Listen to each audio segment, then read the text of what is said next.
Hiya, I'm Jasper, and welcome to your video review for Angel Has Fallen.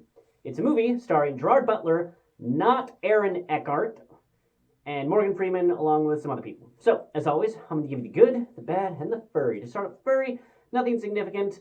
I don't think those birds counted. So, moving on to the good and the bad. So, I was just really disappointed by this movie because the first movie it took itself a little bit too seriously. The second movie, he was just a badass doing badass things to save the president and to save the day and, getting through all this. And then he had this awesome monologue at the end of it that was just like, we're still gonna be here, bitch. Essentially, he did it better, but you get the idea. And then this one is just like, he's old and broken. It starts off with oh, hey man, you got a lot of head injuries from all the head stuff that you've been doing, so yeah, you got to get out of the game. Can't be a protector anymore. It's gonna suck. And then I don't know. There's first of all, Gerard Butler has done plenty of action movies after this one, so the fact that they're already being oh, you got that CT, you got that brain stuff, can't be doing it. No, you wait another 20 years before you start doing that with Gerard Butler, okay? And I've seen, this is not a Liam Neeson gunman type of movie. That is not what I tuned in for a Has Fallen movie. I want to see Gerard Butler kicking ass. And yes, he does do that. But it was much more in the Taken realm of things where a guy past his prime who's retired or about to retire has to go back in and do the thing because nobody else can.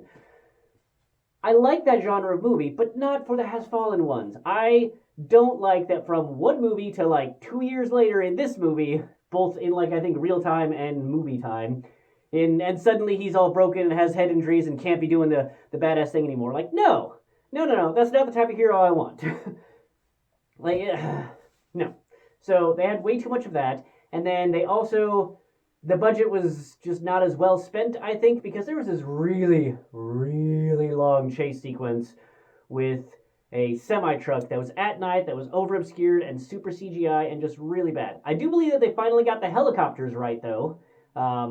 So, points for that, but just, yeah, CGI was lacking. I didn't care for the, old guy Gerard Butler thing, because he's not. And I also didn't care for the fact that they never once mentioned Aaron Eckhart's character again. He was the president in the first two. And I read in the trivia that they were oh, we didn't want to have to reference the first two. Bitch, please. You have the characters from the first two. You need to talk about the first two. Even if it's just a single sentence of the other president finished his 2 terms and now he's on vacation, not available to be in danger. They could have, one sentence would have been okay. You acknowledge that Aaron Eckhart was the guy for the past 2 movies. But they didn't.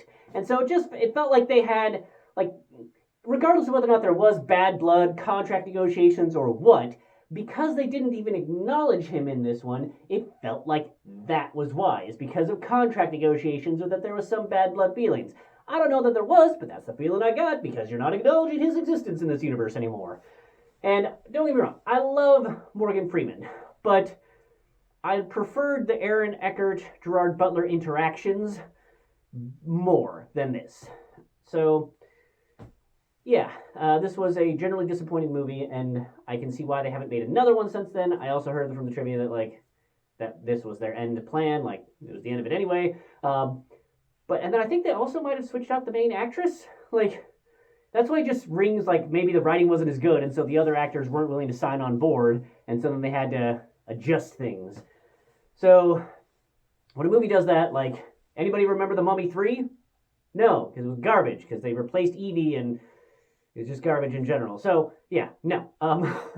That's kind of how I felt about this one, is that it's a sequel that shouldn't have been made because it wasn't as good, and it didn't advance the storyline in a positive way that I liked, and so, it still has action, it's still fine, not quite as high of quality in terms of the action as the other two, but still decent, and Gerard Butler still kicks butt, but the storyline was less believable. You have Nick Nolte, whose voice just bothers me, kind of like Awkwafina. Nothing wrong with them personally, but their voices just annoy me.